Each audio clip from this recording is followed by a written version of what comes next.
Hello, David. Thank you for doing this. Thank you all for coming. I'd like to get your sense of where the world is today, conceptually speaking. So let's start with young people today. So there's plenty of evidence that younger people today, maybe they have shorter attention spans, feel alienated, higher rates of depression. At the same time, it's almost impossible to get into a top school. You can be valedictorian from your school in Maryland, straight A's, perfect SAT scores, and maybe it's hard to even get into a good state school. How can both of these things be true at the same time? Like, what's the model going on here? So first, one of the things I've learned about young people is they love it when people of our generation generalize about them. They just think that's fantastic. So I guess I would say a couple things. First, the bad news, and then the good news. The bad news is that young people are tremendously sad. The number of high school students who say they're persistently hopeless and despondent is 45%. The number of young people who say they have no friends is up by fourfold since 2000. The number of people who say they are lonely is 36%.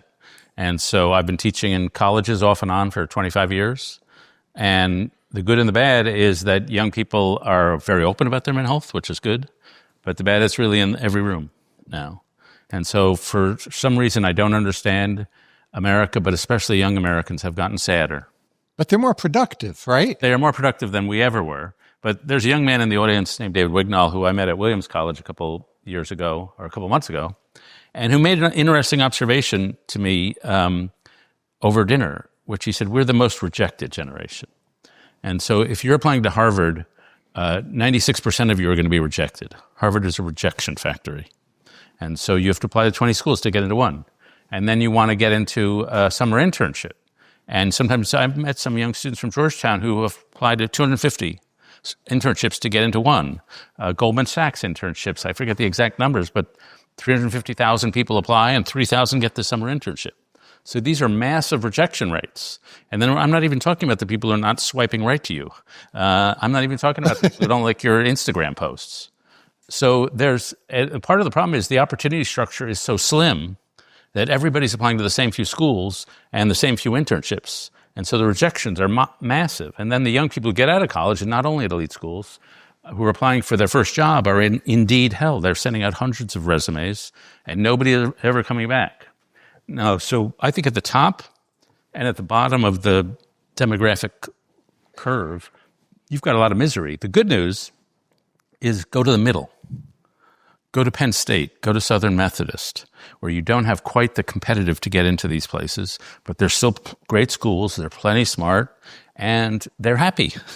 And so what I notice is if you go to Arizona State, you go to a lot of the sort of the middle ring schools, good schools but not super exclusive, the mood is just happier than at the top or the bottom of the demographic. But that's 80% of the distribution, right? So you're pretty bullish on the whole thing? Half of young people go to college, so I think... But of the college. Of the college, yes. So 80% what is it? 4% go to super elite schools. Yeah.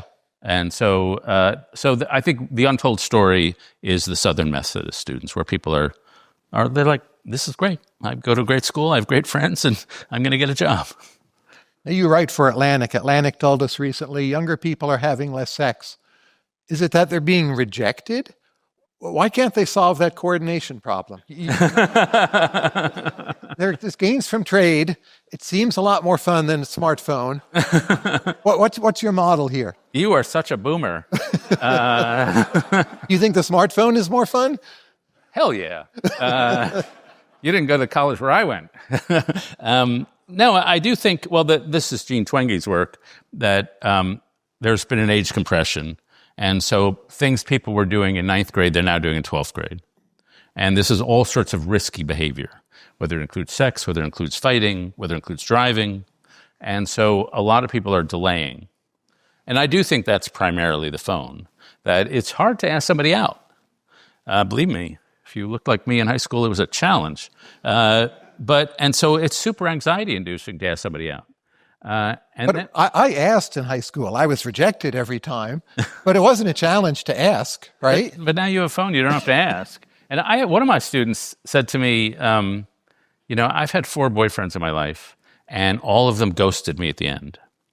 That none of the young men had been taught, you need to have a breakup conversation. And you need to have the skill to break up with somebody without crushing their heart. And so this young woman told me, of course I'm distrustful. And of course I'm hesitant to be in a relationship. And because I've been burned every time. And so I think there's just a lot more anxiety about that. And second, there's a values problem, and here I will criticize the younger generation. The thing I learned most from in high school and college was my romantic relationships. They were more meaningful to me than my classes, and even the breakups. I would sit around smoking French cigarettes and moping about getting dumped. But, I say to young people, one of the most important decisions of your life is who you're going to marry. So get really good at making that marriage decision. And you need practice. You need to have relationships. And a marriage is like a 50-year conversation, ideally. Find someone you can talk to for the rest of your life. A marriage is love comes and goes, but admiration stays. So find someone you admire. And so many of my students were like, I don't have time for relationships. I'm busy with this student activity, that student activity, this class, that class. And I would say, you're doing this wrong. Put relationships first and get practice being romantic. So I'm a little Cupid on Ivy League campuses. Why don't married couples have more sex? I mean, they're there together. It seems better than anything else they could do. Is it the same reason younger people are not having more sex? Like if a married couple after a while is doing it twice a week, that's thought of as, but there's 7 nights in a week. And there's some shortfall. Is it like a price control? I love it that I'm your sex guru. I suppose they're not doing it. Well, this is such speculation. I assume they're doing it not doing because they're the same reason everybody else is doing it. Is they're exhausted, they're tired, and I really can't say anything. My wife's voice is in my head. Like, David, why do you speculate about that? Should I think of smartphones as a kind of kryptonite, that literally they cripple our faculties? And if that's the case, why should I believe in freedom of speech, freedom of religion, rule of law, democratic constitutional government, as you and I both believe in? If there's this one kryptonite that can so take us down, does that make you doubt those other broader commitments? Or do you think in my view, it's not a kryptonite, but what's your take? I think it's a semi-kryptonite. I mean, if you want to get people addicted, give them irregularly timed rewards. And so they do this with mice, where they give you irregularly timed rewards, and the mice absolutely go crazy. But we're not mice. Like, we don't favor liberalism for the mice. We favor them for the humans. But when I look at my phone, I think the next text is going to be interesting. So I always am addicted to that next text, to that next email. And so my attention span is shot just like everybody else's. Nonetheless, listen, I've been totally persuaded by Jonathan Haidt that these really are bad. And when I've been to 100 high schools in the last couple of years, and where they ban the phones, the students are happy, the teachers are happy, everybody's happy. But I don't want to take human agency out of this. I think I use my iPhone as I use AI to help me think better. I try not to use it to think for me. And so it's a tool like any tool, and I think there's ways to use it so it enhances your cognitive abilities and not distracts from it. And when I look at my iPhone usage at the weekly report, I'm on Kindle a bunch of the time. And so that's just reading. And then I'm reading The Marginal Revolution, which is crack for...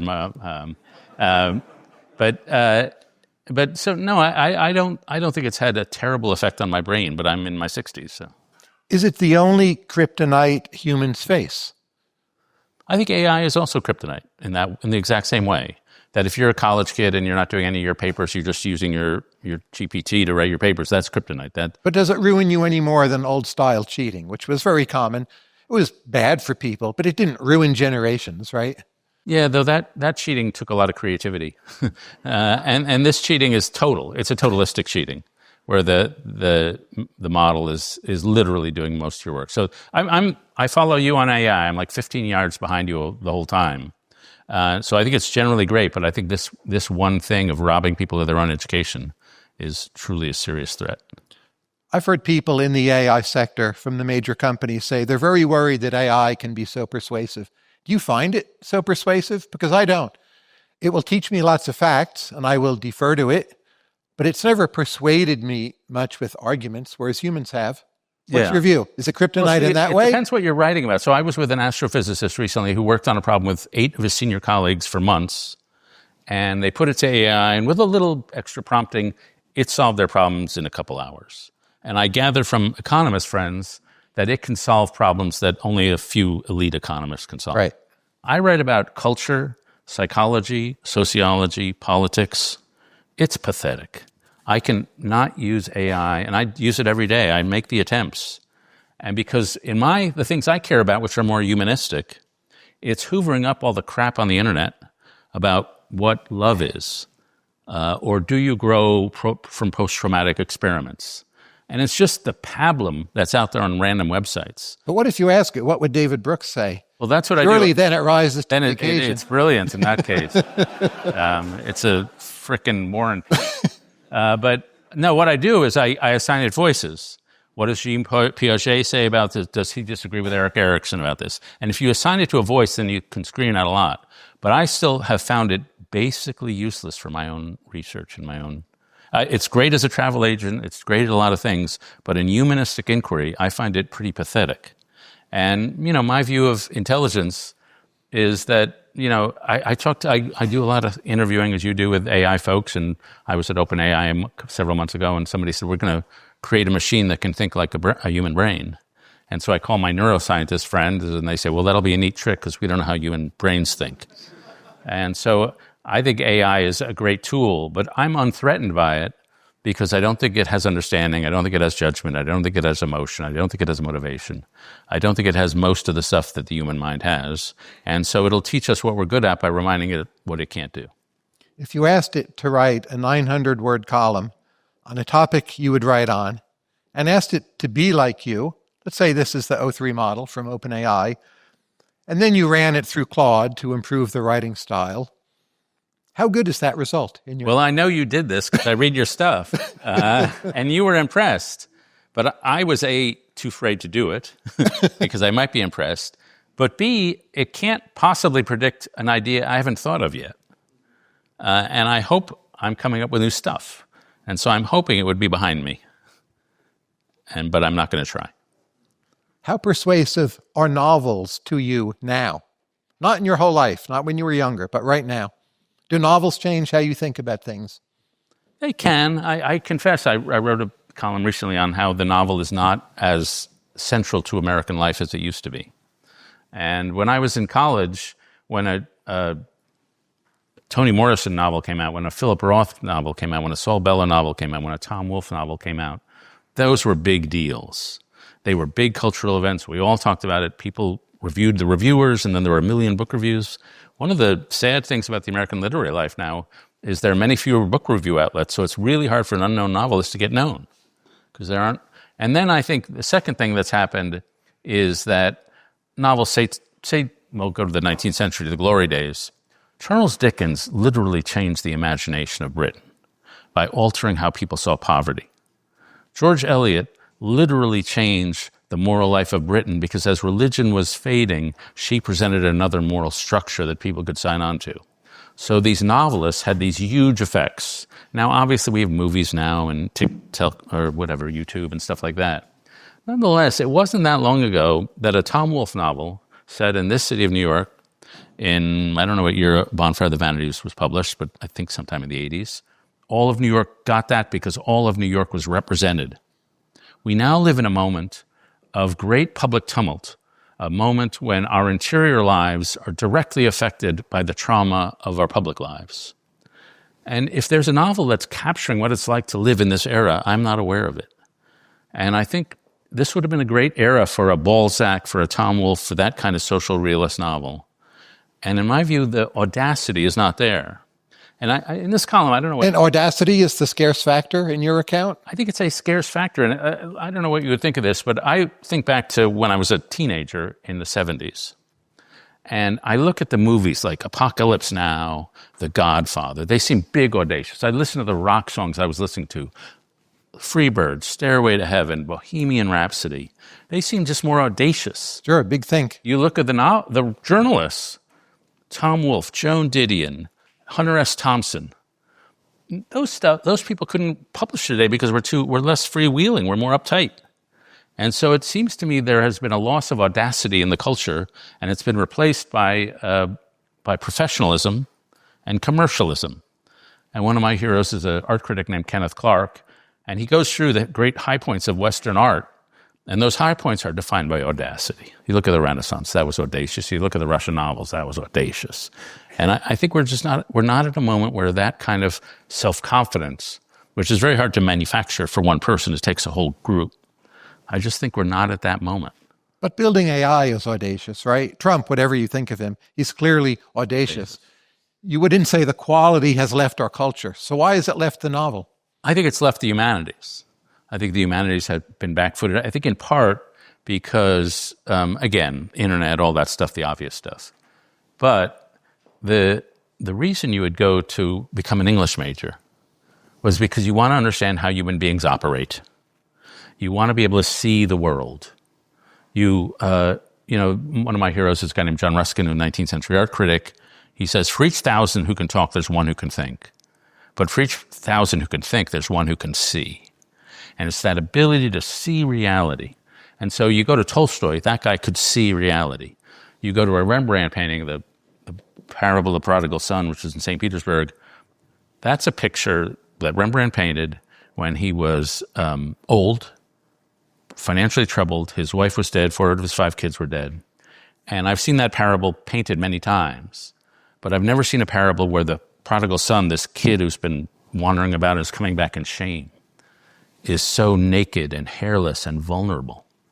And I've never seen a dad who's coming out to greet him and welcoming him back, who's so loving. And you can imagine the Rembrandt with his dead kids thinking, this is fatherhood. And so there's just a power. And when you see that painting, you haven't had new facts, but you've had a new emotional experience. And so to me, that's what we get out of a novel or a piece of music or a painting, the ability to see the world. Where somebody said, we don't see paintings, we see according to them. So if you've seen Picasso's Guernica, you've seen war according to Picasso. And that was an audacious act of saying, I am going to define how you're going to see the reality around you. And that took, in some case, like Picasso, a male narcissist, but George Eliot did it too. And so I think that I'm going to shape your mind. I think that big ambitiousness is less encouraged now for whatever reason. We're here talking to people, right? We could each be at home writing for them, but we've chosen to be talking. How much are we just evolving toward an oral culture? And there's audacity in oral culture, very long podcasts, very ambitious. And it just doesn't quite fit with the written word. And so a lot of the written word is boring or more mediocre. And that's the fundamental change. I listen to your podcast every week. I've talked to you about it. And there are several podcasts I listen to every week. So I'm not anti-podcast. No, you don't have to be anti it, but it may mean the great works will be oral moving forward and not written. I don't believe that. I mostly do audiobooks. Because what do I want to hear? 2 guys riffing or a book that somebody spent 4 or 5 years ago. I'm in the middle of the Sam, I'm not ranking out his name. He's a friend of mine, the Buckley biography. Tannenhouse, yeah. Him, Tannenhouse. And so he spent 20 years on that. And so there's a density of knowledge and information that's better than 3 hours of Joe Rogan riffing. But what you're saying now, you spent X number of years, whatever your age is currently, developing that, right? It's more than 4 years on a book. You spent 60 plus years developing your ideas, and people want to hear them. Yeah, so I spent 60 years preparing, and you asked me about sex. Maybe one needs 60 years to have answers to those questions. Yeah, to forget the answers to those questions. Now, you mentioned the Tannenhouse book. It's striking because you appear as a character in the book. I know you haven't gotten to that part yet, but surely you remember the reality that William F. Buckley was considering making you editor of National Review. What would your life have been like if you had received that offer? Would you have even taken it? What does that alternate universe look like? The American conservative movement is going from strength to strength. Donald Trump is a failed real estate developer somewhere. No, I was never an orthodox National Review person, that kind of conservative. I was a neoconservative, which was different. And so basically you can tell what kind of conservative a person is by what year they want to go back to. And I've learned, especially from this Tannenhouse biography, that A lot of the old right National Review people wanted to go back to like the 19th century. They were pre-New Deal.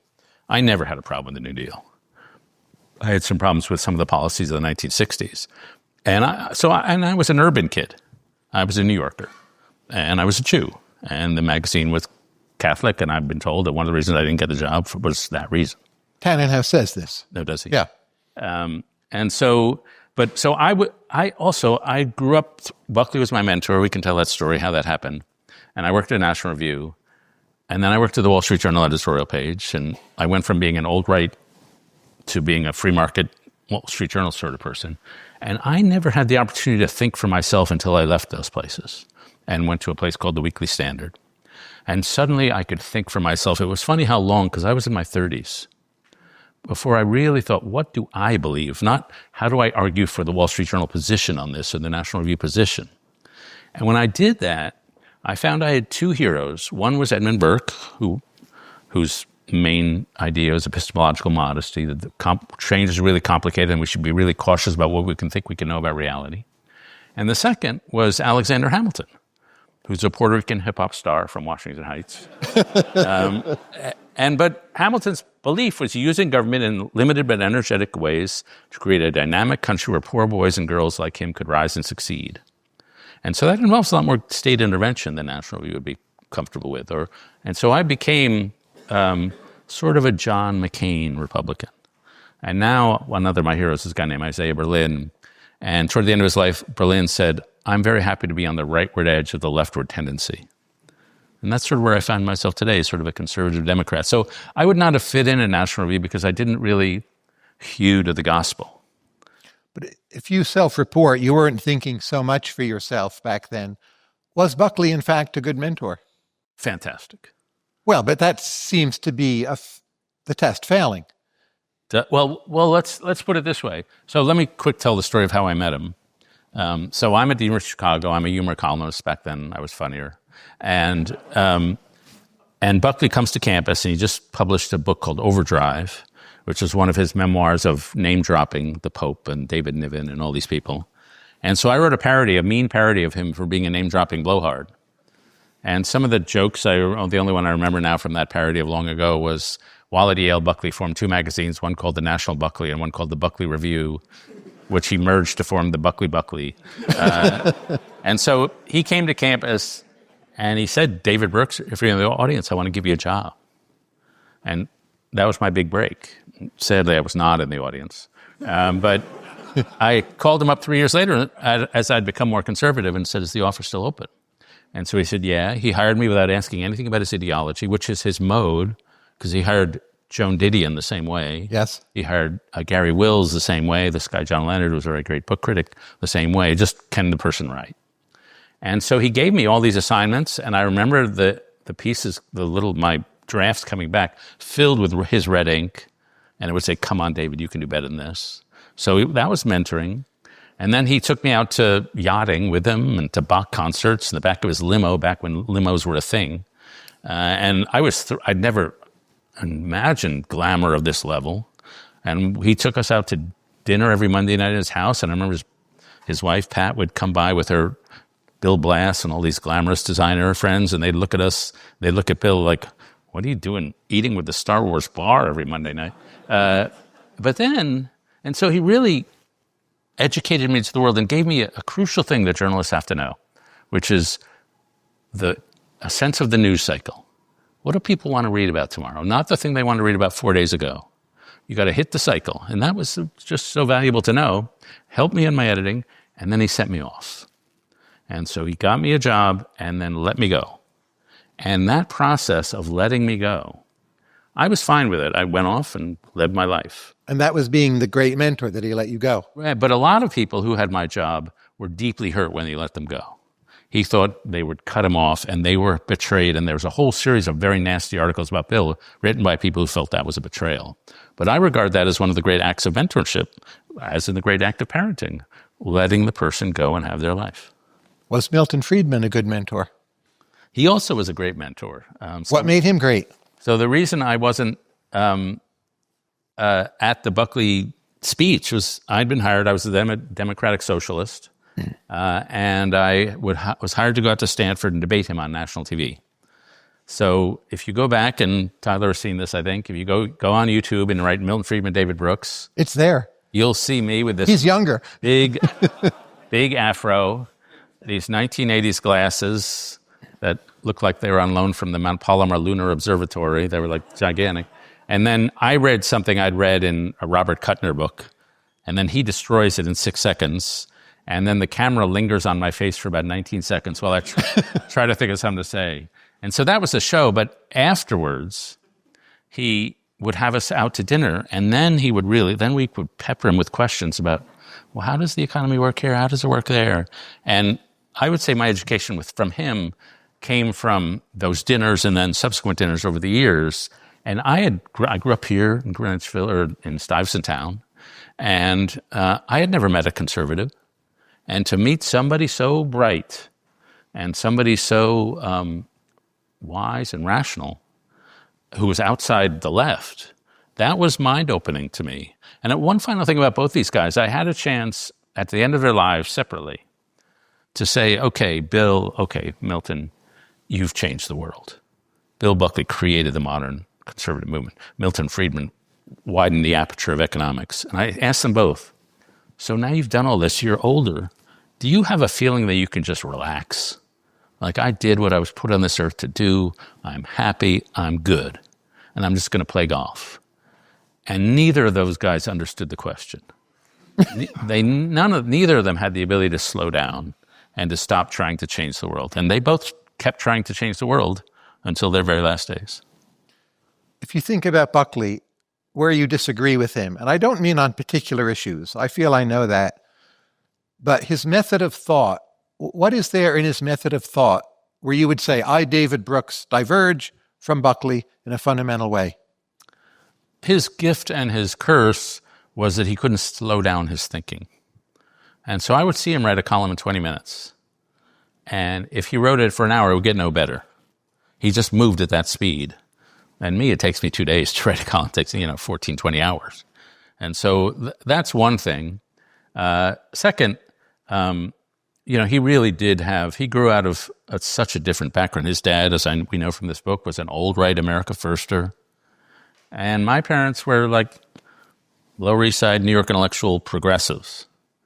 And so I always felt at home in a diverse America, in a regular old working class America that was light years away from the world he inhabited.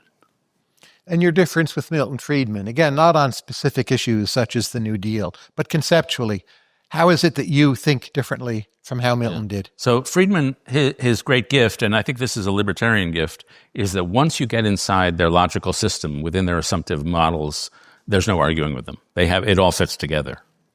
And I don't believe in assumptive models, and I'm much less rational. I think human beings are much less rational than he did. I think they obviously respond to incentives in some ways, but often respond to incentives in no rational way. And so I'm, again, being more neoconservative than conservative, or more whatever you want to call it, a Humean. I really do believe that David Hume's famous sentence that reason should and ought to follow the passions. I believe that's true, that our passions are wiser than our reasonable mind, and that our emotions, when well trained, are much more supple and much more responsible for the way we think. That we don't, there was the rational, again, I may be caricaturing, but the rational school of economics thought, well, you see the world, that simple process of looking, and then you weigh costs and benefits about the world, and then you make a decision about the world. I don't believe that's the way thinking works. I think the act of perception is 90% of what you think. That whether we're seeing a moral act, or seeing a good on a supermarket shelf, or seeing another human being, we're making quick aesthetic judgments about, and that will determine all the downstream thought processes. And that perception is really the most, and that's why so many neuroscientists are phenomenologists now, because perception is most of what the mind does. You had on your last podcast, you had a conductor. Yes, David Robertson. And one of the things he mentioned on that podcast, was he took a mixtape and he put all sorts of music together, AC/DC, Springsteen, Berlioz, I don't know, and in 2.5-second increments, and people could decide right away, that's for me, that's not for me. And I felt like screaming at my car radio, why 2.5 seconds? Why not 0.5 seconds? Because that's how we make up our minds. So that aesthetic sense of perception, to me, is how people make up their minds in all sorts of circumstances, including economic circumstances. So you were a reporter covering a crime beat on Chicago's South Side, right? What was that like phenomenologically? Were you thinking this is the Milton Friedman rational model, or how did it shape you? No, because mostly what I covered was incredible idiots. And so I covered You mean the criminals, I was police, both? No, the police. Well, actually, one of the humbling things was I'd come out of the University of Chicago. I'm sitting there in the detectives in all these different police stations on the southwest side of Chicago, and I realized the detectives are as smart as my professors. I was very impressed by them.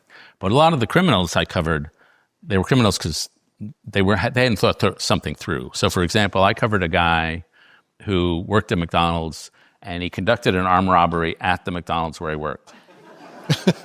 And they said, like, John, we know you. Like, and another guy, a couple of guys who broke out of some jail, it must have been, and they decided they were hungry, so they ate at the restaurant nearby, and they ate in the window booth and were caught. So I covered a lot of that, but I covered, I was not planning on being a journalist. I'm still not really a journalist, but to come home every day as a police reporter with a story, an amazing story about something happening in a great city. That was... and how did that influence your columns? So you had to write up crime reports, right? I didn't even write. I called them in. Called them in. And it was for something called the City News Bureau. The slogan was, if your mother says she loves you, check it out. And so I remember I would call in, and this was back in an earlier era where I would call in, I'd see a body that had been killed in some way. And the editor back at the desk would say, what color were the socks? And I would say, I don't know. I didn't see that. And they would say, you are the worst reporter who's ever worked here. And they would just scream at you. And that was part of the... That was good for you as mentorship or bad for you? I'm a little sensitive. So that was bad. That part was bad. But it got you used to the online world, right? Got me. I'll say one thing, especially for those academics who are listening. Listen, I totally respect randomized controlled experiments and the sorts of things academics do. But journalism has a mode of knowing that's equally valid, and that is the interview. And I sometimes get frustrated with social scientists who give us data about populations of people, but don't take the time to interview any particular individual. I've had some interviews that were life-changing and that I remember to this day. My best interview, or at least my funniest, was with a comedian named Jackie Gleason, which was just 2 hours of his jokes. But one, I was in Russia at the end in 1991, and there's a coup staged by the Soviets, the dying Soviet Union, against Yeltsin. And a lot of people, I hope, remember this moment. Yeltsin stood on a tank in front of the Russian Parliament building and said, I dare you to shoot me. And all the Democrats ran to surround him to be sort of bodyguards. And I go there. I'm in Moscow, and I run into a woman. Hesitate because I know we have some Russian friends in the room. I hope I don't mispronounce the name. But as I remember, it was a 93-year-old lady named Valentina Kosieva. And I asked her, she was handing out sandwiches to the Democratic protesters. And I asked her, tell me your life story. And she said, well, I'd grown up in the general household of the Tsar. There was a Russian civil war right after the revolution. I was on the side of the whites, the anti-communists, and I was lined up to be executed. And my mother begged, and the soldiers decided not to shoot me. Her first husband was taken to the Gulag in the 30s. She never saw him again. Her 2 sons were killed in the Battle of Stalingrad. They were bayoneted by the Nazis. Her second husband, one day they raided her apartment. They said, you have 15 minutes to leave, but he's coming with us. And she never saw him again. She was a member of, I think, the Kalmyk people, which is a Muslim community there. And they were sent to internal exile under Khrushchev. And so every bad thing that happened in Soviet history happened to her. And my brilliant interviewing technique in that interview was just, and then what happened? And then what happened? And so the power of that interview is living history. And you see how these great sweeps of history influenced one woman. And she ends her days at what we then thought was the birth of democratic Russia, and she's passing out sandwiches. And so I've, as a journalist, I so defend the epistemology of the interview. And so our problem is we don't use data enough. Academics' problem is they don't use interviews enough. Now, the 1990s, you're working for the Wall Street Journal in Brussels, I believe. Who was your mentor there, and what did you learn from them? By then, the adult world had cast me off. I think I stopped having mentors. I consider Buckley and Friedman my mentors because I was young and impressionable. I had bosses, and of course, that matters all through life. But then at the Wall Street Journal, my two bosses were a guy named Robert Bartley and a guy named George Malone. And they were farm boys from Iowa and Indiana. And because they were Midwestern guys of a certain generation, they were very comfortable with long silences.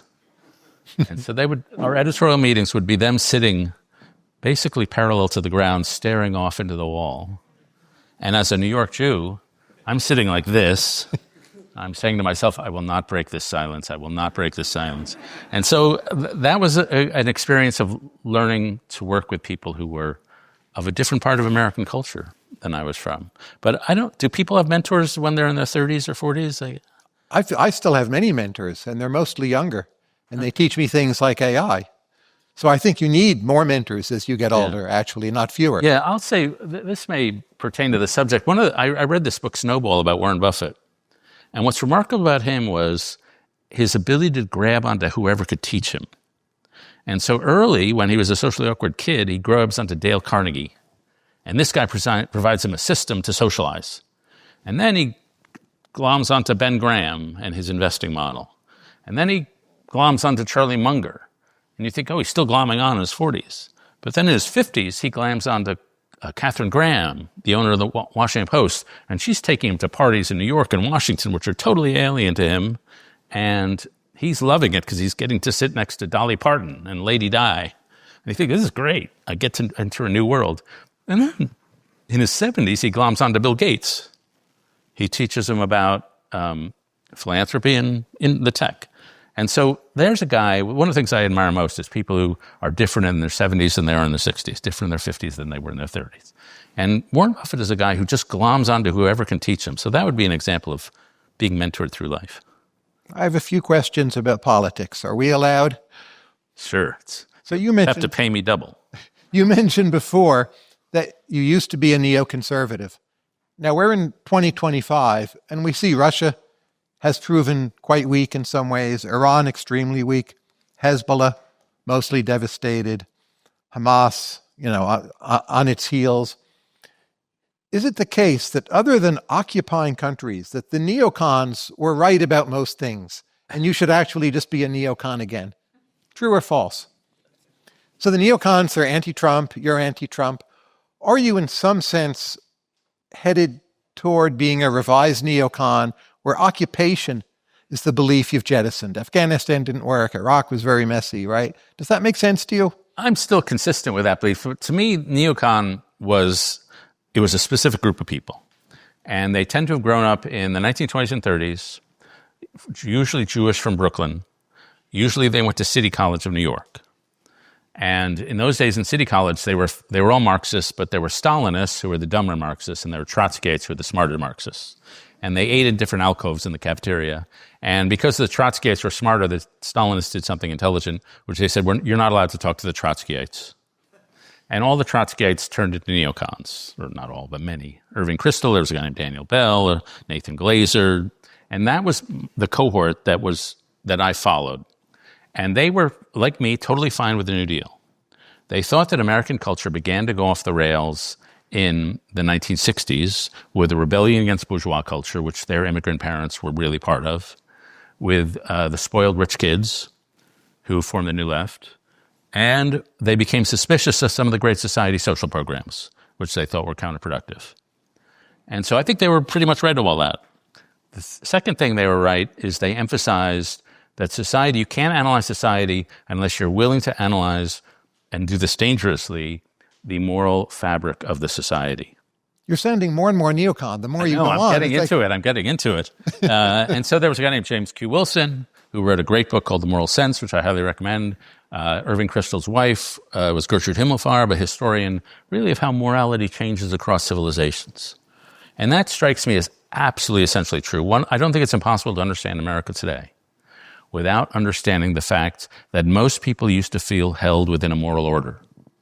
George Marsden is a historian who said that what gave Martin Luther King's rhetoric such power was his sense that that morality, right and wrong, are built into the natural law of the universe. That segregation is not wrong in some places. Its segregation is always wrong. Slavery is always wrong.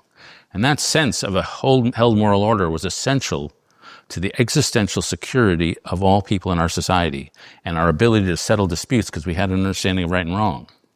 That begins to go away relatively early. Back in 1955, Walter Lippmann, a great columnist, wrote a book called The Public Philosophy. And in that book, he says, if what is right or wrong is determined by what each individual feels, then we have left the grounds of civilization. And I think that was profoundly true.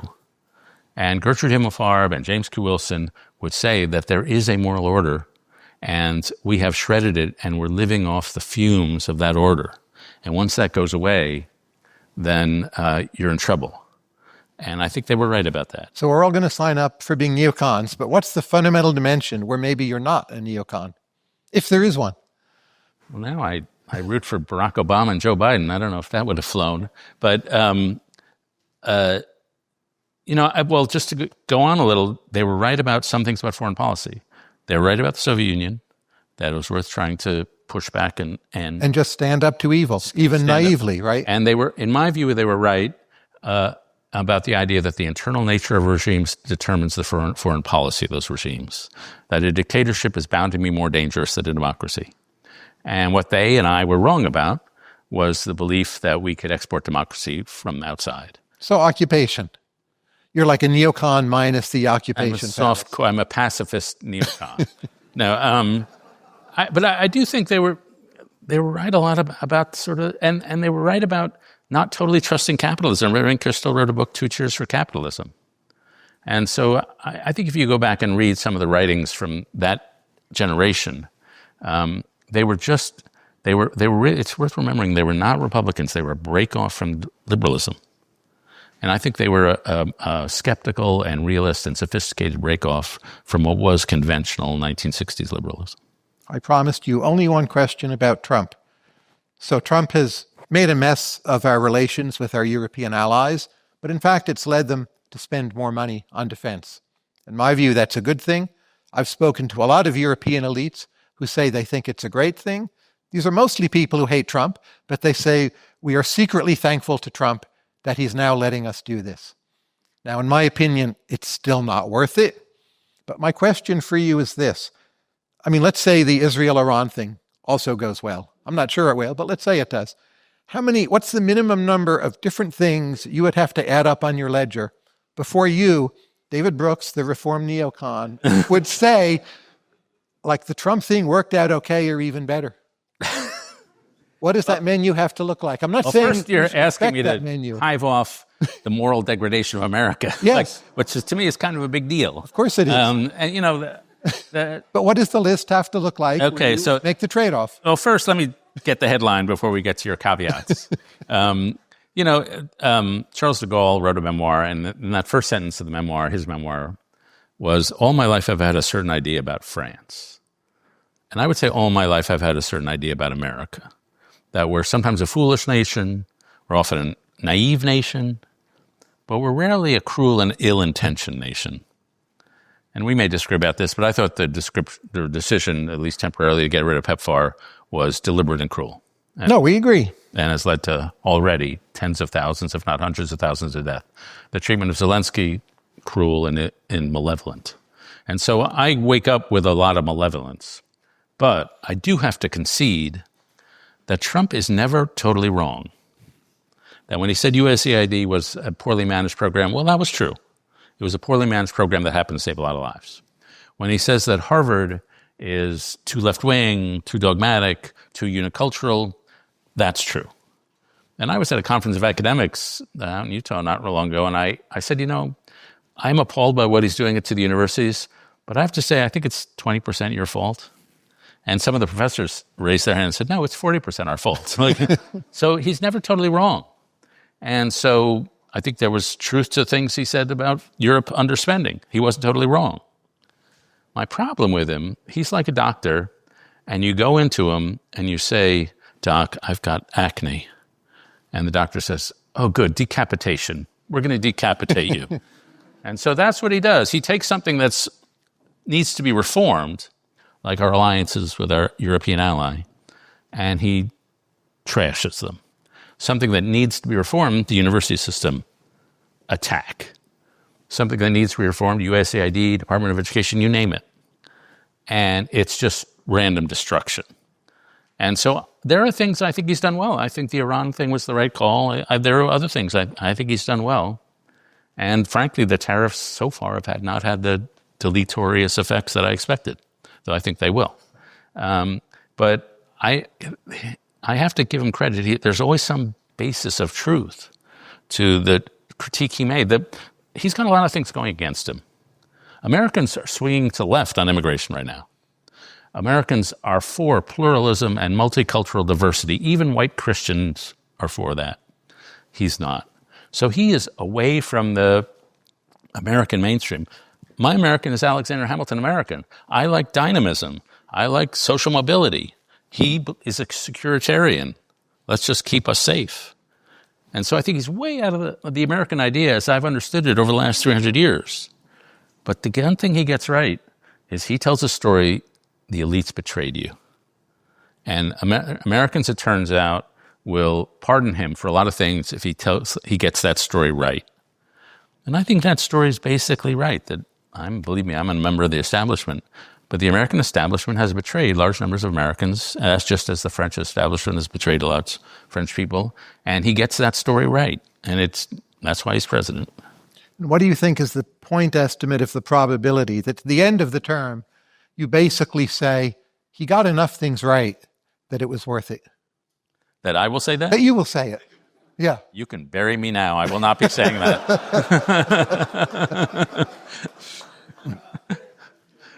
We agree there's something right now quite screwed up in the American psyche. Maybe sometimes it's hard to diagnose, but it seems to me often fairly fundamental. Should we consider the uncomfortable idea that only major involvement in a war with true danger, not an excursion, that only that would reinvigorate the American spirit? Like, is that a serious idea, or is that just an awful thought? Is there any truth to it? Yeah, I used to think we would, if we had a war with like Canada, somebody I thought we could take, then that would unify us. But now we might have a war with Canada, so I don't think, if you look at the history of the world, there are two things that don't bring countries together, or at least that make countries uglier. And I would say pandemics and wars are among them. I'm not a believer that you go to war to save the culture of your country. I think... Not with that intent, but could that be the end result? World War II, Korean War. I would like arguably, to see Americans who oppose Donald Trump create a mass movement in the way Israelis created a mass movement against Netanyahu's judicial reform, in the way Filipinos created a mass movement against Marcos. I think that would have an enormously positive effect on the body politics for those of us who oppose Donald Trump to have to articulate our principles, to organize, to create a civic structure, a cross-class civic structure, to come up with an alternative vision that's better than the elites betrayed you. I think that would lead to American renewal, but that does not seem to be happening because the leaders of our major institutions, whether it's corporations, universities, and so on, are basically laying low. So what is the kind of shock that will work? Yeah, my analysis, I gave you all the statistics of how sad we are. My analysis, there's an attachment theorist named John Bowlby who said that all of life is a series of daring explorations from a secure base. And that secure base, for most of us, is a secure attachment to mom and dad, a secure devotion to a specific place, the place that's sacred to us, a sure devotion to our nation and confidence that our nation stands for something good, a secure implantation in, as I said, a moral order. And I think that secure base, for a lot of people, has been destroyed. Families are less healthy than they were. Communities are less healthy where the moral order has been taken away. So we privatize morality. It's every man and woman for herself. But two-parent families seem to be doing quite well. It's a problem that there's fewer of them, right? That's his problem. That is the core but problem. within the two-parent families, it seems above average to me by historical standards. The lack of a secure base, just like social suffering everywhere, is not evenly distributed, as you know. That people with high school degrees die 15 years sooner than people with college degrees. People with high school degrees are 5 times less likely to get married. They're much more likely to get divorced. They're 5 times more likely to die of opiate addiction. They're 2.4 times more likely to say they have no friends. And so among the upper middle class with intact families, well, guess what? That's easier. But among working class folks or folks with a high school degree with no marriage, no job, shorter lifespans, it looks pretty grim. And I understand why they vote the way they do. And the shock that will get us out of that is most likely to be what? I think when I look at places that, in my view, individuals like nations come back through a process of rupture and repair. You go through a hard time. When I ask people, tell me about a time that made you who you are, nobody ever says to me, I took this vacation in Hawaii. That was awesome. That made me who I am. No, they went through a hard time. I went through a hard time and 12 years ago, you knew me then, and I'd gone through divorce, my kids were leaving home, and I realized I had not lived my life in the way it was consistent with my values. Which is to say, I think I value friendship and relationships over anything else. And yet I had become such a workaholic that I had just neglected so many friendships. And it was a period of intense loneliness. And I read a book by a guy named Henry Nouwen, a Catholic theologian, who said, when you're in pain, you have to stay in the pain to see what it has to teach you. And I was like, screw that, I want to get out of the pain. But then I read another book by a guy named Frederick Buechner, who was a novelist and a pastor, who said, in those moments of pain, you can either be broken or broken open. And to be broken, you get calloused over. To be broken open, you make yourself even more vulnerable, even though it's a hard time. And that process of rupture and repair, going through that phase in the valley, I think that's how people grow. And nations go through periods of rupture and repair. We went through a period of rupture and repair in the 1870s. We'd come back. The 1830s, the Andrew Jackson populism. 1890s, when we really screwed up how to handle industrialization. 1960s, with bombings, assassinations, riots. By 1974, their kids were into crystal and est and disco. Like, you go through this rupture and then you repair. And I think we're in a period of rupture where people get disgusted with established power, and the whole social fabric is marred by intense social distrust. But we've been through this process before, and I have every confidence we'll go through a process of repair. And I think that process is already happening. I think some of the outrages of left and right that occurred during the pandemic, I think those have calmed down.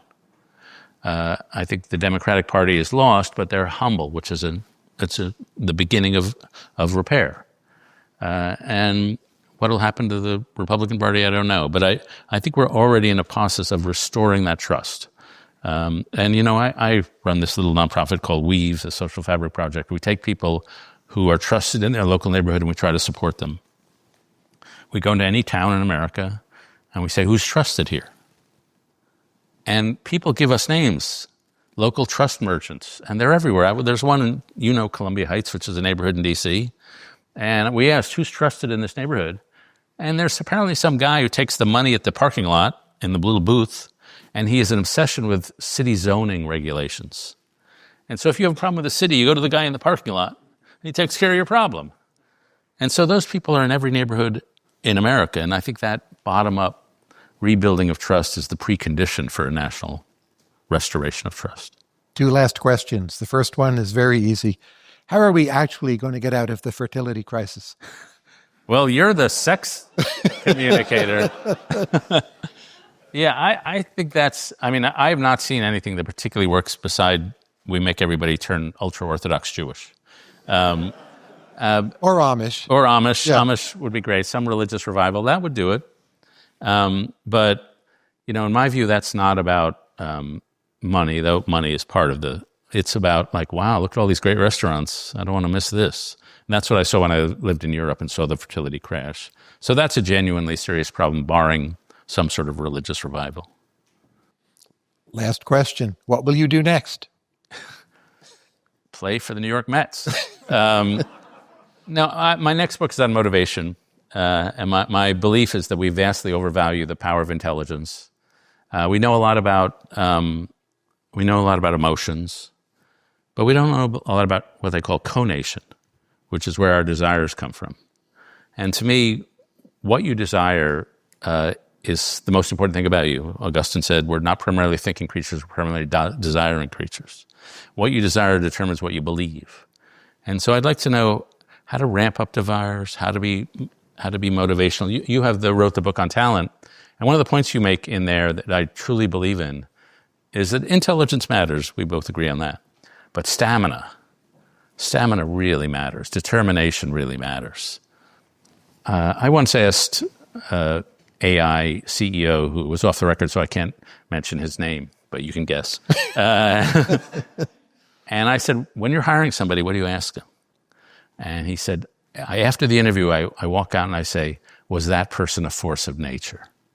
They want to know who's going to run through walls. You have a great question in that book. Are you ambitious? People are not going to lie about that. I ran into an interviewer, and his question was, he wanted to test people's moral character. And so his question was, tell me about a time you told the truth and it hurt you. So I should tell my Yale students, if you can fake that one, you can get a job. But so I think we've amputated the importance of what we stupidly call the non-cognitive skills, which is social skills, which is drive, which is motivation. I'd like to understand them. David Brooks, thank you very much.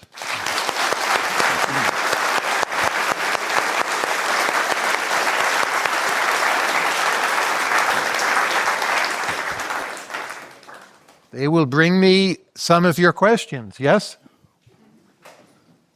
Thank you for these. Okay, David. Have we reached or passed peak broad-based human intellect? Wow.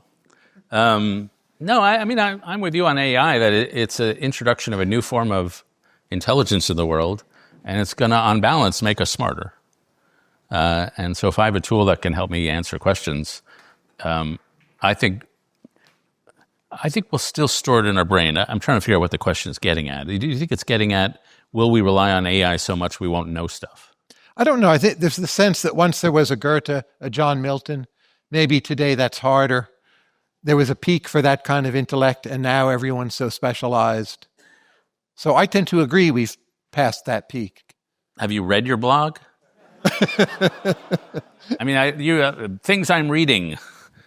Yeah. Swedish, Dutch basket making, Austrian economics, astrophysics. So you're the omnivore. I think on the contrary that in an age of specialization, it's got to be an advantage to be a generalist. And the problem with being a generalist, and as a journalist is sort of what I am, is you have to understand the whole field. And you've got to know who's over here on this side of the field, who's over there. And when you try to capture the field, you don't want to take too many risks. You want to go right down the middle of what's conventional within the field rather than picking some Looney Tune. And that turns out to be a rather hard thing to do. And in some fields, there's no middle. I would say the study of intelligence. What's the correlation between IQ and success? I think there are randomly divergent explanations. And if you wander into that field and you pick one, all the other people will say you're an idiot. But in general, I think the ability to do what journalists do, which is to go into a field and understand what's the consensus here, and then to compare the field of economics to the field of physics, I think there's great fertility there. Here's a question for both of us. I'll answer it first. Quote, what do the two of you admire about each other? And I would say when any question or topic comes up, that you put what is humane about the issue first, and that this is truly internalized. It's not just a habit you force on yourself. It may have somewhat, even if been that at first, which is pretty common, but it is you now, and it's the most defining feature of you. That would be my answer. Wow, that is the person I'd like to be, actually. So I find that very honoring. Thank you. Somebody said, actually, in that book that he didn't know anybody with more conceptual models in your head that you can apply to any situation. I would just say the one feature I admire more than any others is to be a lifelong learner. And that there's a book I read by a woman named Susan Engel. There's a woman named Susan Engel who works here in the Y. But she did some research into how many questions does a 3-year-old ask. And the median 3-year-old is like 140 questions an hour. And if any of you have kids, you've been there. But then they go to elementary school, and the teachers know that if the kid asks the questions, it'll take them off course and they won't be able to cover content. And so this woman, she's observing classrooms, and literally she writes down, a teacher says this, some kids had found an old-fashioned scale in the classroom, and they were playing around with it, figuring out how it worked.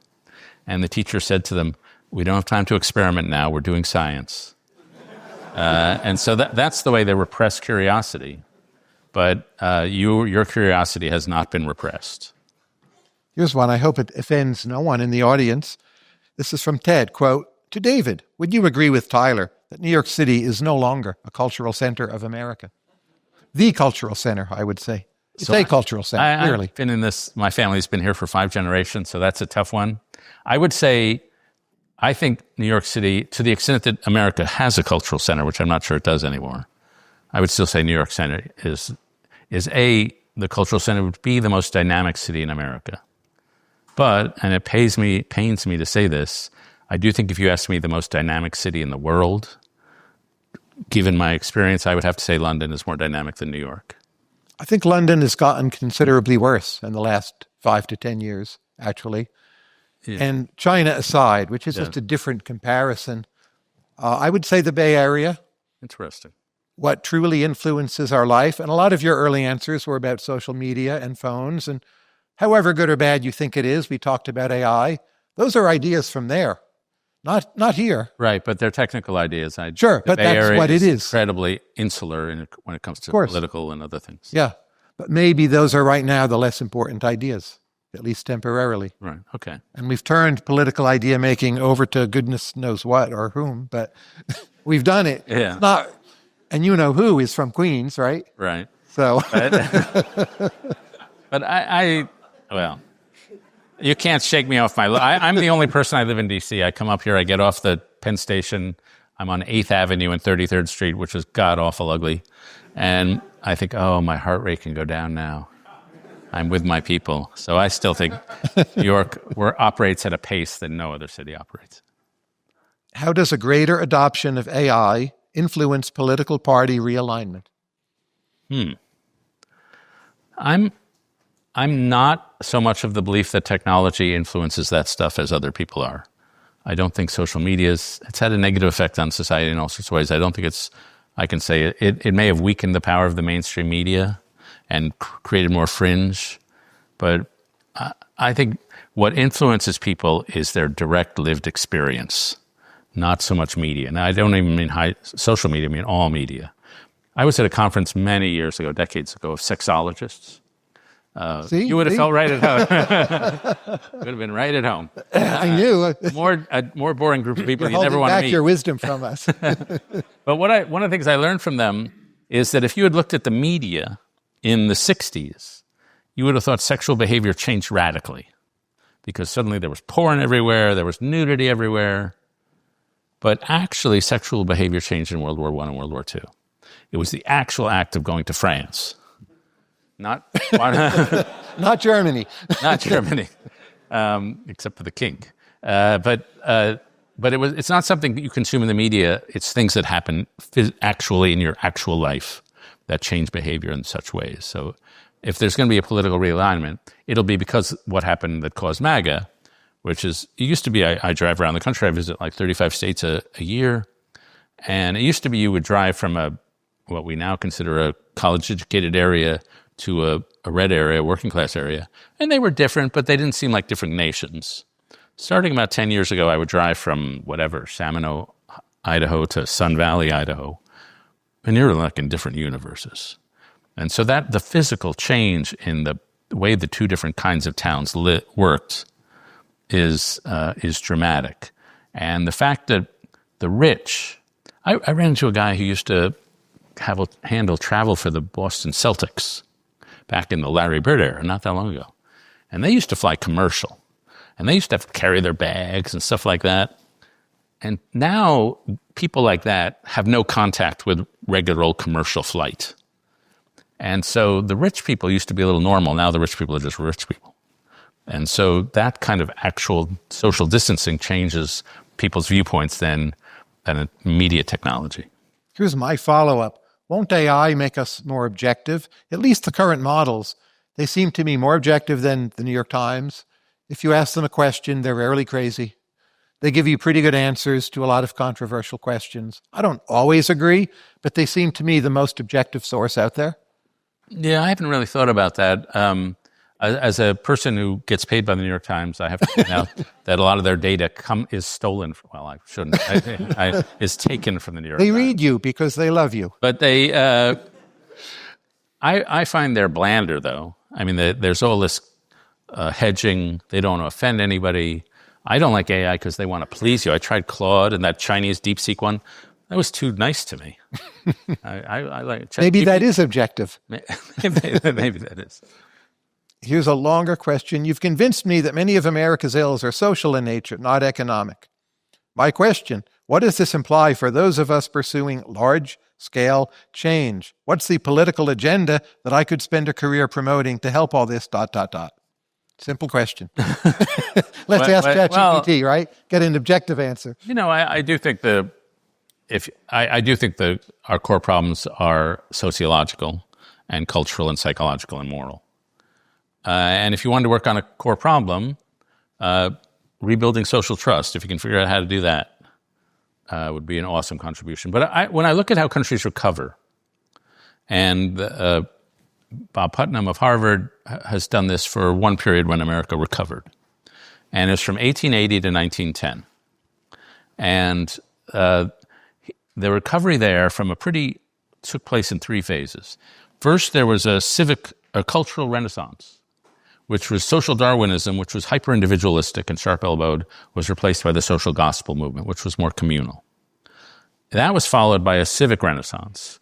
You had in the 1890s the creation of the Boys and Girls Clubs, the Sierra Club, the NAACP, the Union Movement, the Temperance Movement, the Settlement House Movement. People basically decided we have to form civic organizations because all our organizations are designed for a country where people are living on the Kansas prairie. And now we got 1 million kids in Baltimore and Cleveland and Chicago. And so they had a civic renaissance, and that was followed by the progressive movement, where they cleaned up government, FDA, eventually the Federal Reserve System. So to me, if you want to work on the rebirth of the country, that basic model strikes me as very persuasive. You can work on the cultural piece to re-envision who we are and what we believe in, what our values are. You can work on the civic piece, which is to create the civic social capital so people can coordinate. Or you can work on the political reform piece. And the one thing I'd say about the political reform piece, I just reread a book I hadn't read since college called The Age of Reform by Richard Hofstadter, a very great historian. And one of the things that struck me is that now we think populism, Donald Trump's over here, progressivism, AOC is over here. But from 1870 to 1917, the progressive populists were one movement. And it strikes me that the progressives need the populists to stay in touch with real America. And the populists need the progressives to be a little sophisticated on the educational front. And it was a very useful movement to have a movement that was half J.D. Vance or Josh Hawley and half AOC. And that would be interesting. Here's one I'll paraphrase. The New York City government has a lot of influence and resources. Why are not more ambitious people determined to become mayor? There's at least one, right? Yeah. It they're seems ambitious. like a somewhat I'm not sure they're field. skilled. I think it becoming, it's a super hard job. When Rudy Giuliani was mayor, I would travel around in the van with him and just watch him. And to do New York, all the boroughs, you're handling on a day-to-day basis such a level of economic, social, cultural, demographic diversity, it's mind-boggling. And then you've got to, you're in conflict all the time. And Giuliani loved the conflict. I was with him once. We were at the Metropolitan Opera, and he kicked the PLO representative out in the middle of a performance. He just loved that kind of stuff. And this was before he went and became the Giuliani we know today. He was still a very rational person. But it's so demanding. And then you think of the hurdles you have to clear. I happen to think Mike Bloomberg was a pretty good mayor. But for a businessman, billionaire Republican, there are a lot of hurdles. And I would say in general, when I look at a lot of the mayors who are not successful, Chicago's mayor is not doing so great, DC's mayor, I'd say even though there are some mayors, I think LA, San Francisco, I think that Atlanta, I'd say we're in a period where the quality of our mayors is surprisingly low in a way that it didn't used to be. It used to be, I would think, the happiest people I know were people who left Congress and became mayors. And the most unhappy were people who left mayors and became congressmen. Because you can actually get something done. But I would say right now, cities are becoming less governable, especially in blue states. Whereas the cities I know that are doing well are blue cities and red states. The Nashvilles, the Austin, Texas, the Houston, the Dallas, Phoenix. And they combine red state tax policy with blue city education and welfare policy. And I think that's where all the people are flocking to, so it's got to be working reasonably well. Where is it you want to travel to next, and why? Well, I should ask you that question, because my wife and I are trying to plan something, and we're thinking Sicily. I've never been to Sicily, but you have told me, and I am persuaded because I've asked many other people, that where should I go? I've never been to Japan. And I would like to go somewhere. It's always a drag when you fly a long way, and when you get out of the airport, it kind of feels like back home. I want something that feels foreign. And I gather Japan is beautiful and different, and I don't know. Sicily and Japan are two of my favorite places. Oh, really? And they're each quite manageable in terms of expense, safety, just general. You're not going to have any problems in either one. Sicily is this amazing mix of Norman, Arabic, Italian, North African cultures, still vitally diverse in that manner. Arguably the best food in Italy. Incredible Greek ruins. Make sure you go to Syracuse. Avoid Taormina. And I even love Palermo. I think it's fantastic, sort of semi-modern in the 20th, 19th century sense Italian city. So I would recommend that. Japan will blow your mind and change how you think about community and social cooperation. They're not, in a funny way, that cooperative, but they completely cooperate. And that's the paradox. And I'm still trying to think that through, and I'll never figure it out. But if you leave a bottle of water on the table and leave the restaurant, they'll come running after you down the street. Here's your bottle of water back. But at the same time, they're not that civic-minded. The next trip my wife and I are taking is to northern Ghana, which is a kind of Sahelian culture of the Sahara. Those cultures are usually too dangerous to visit. Civil war, Russian intervention, whatever. But in Ghana, it's fine. And there's some elephants you can see there, but some very famous old mosques, some towns with a lot of arts in them. And no one really goes to northern Ghana. So that, to me, will somehow change how I think about things. Okay. So I can't answer anything other than where we're going. And that's where we're going. Okay, I will see you at the Four Seasons of northern Ghana. I should thank you. I publicly thank you. Tyler has something called the Tyler Cowen Ethnic Dining Guide, which, especially in the D.C. area, I guess you're in New York too. Sure, a lot. And so there are all these shopping malls, strip mall restaurants with the best Guatemalan this, the best Honduran that, Tibetan that. And in our courting phase, my wife and I, we just went down the Tyler Cowen Ethnic Food Dining Guide. And so you are the aphrodisiac for my marriage. Great. I wish I had not said that in retrospect.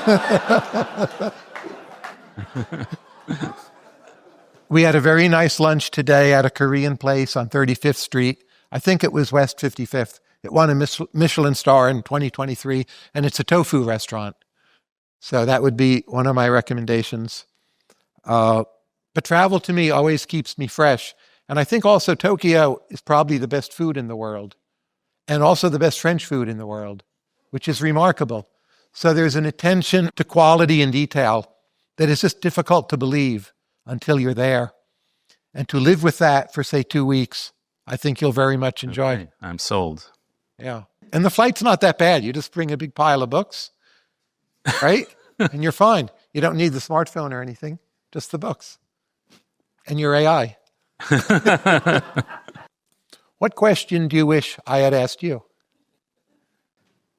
What's it like to be so wonderful? No, I don't know how to answer that question. You are the master question asker. So, Anyway, David, thank you very much. It's been a great pleasure. Thank you. Thank you, audience.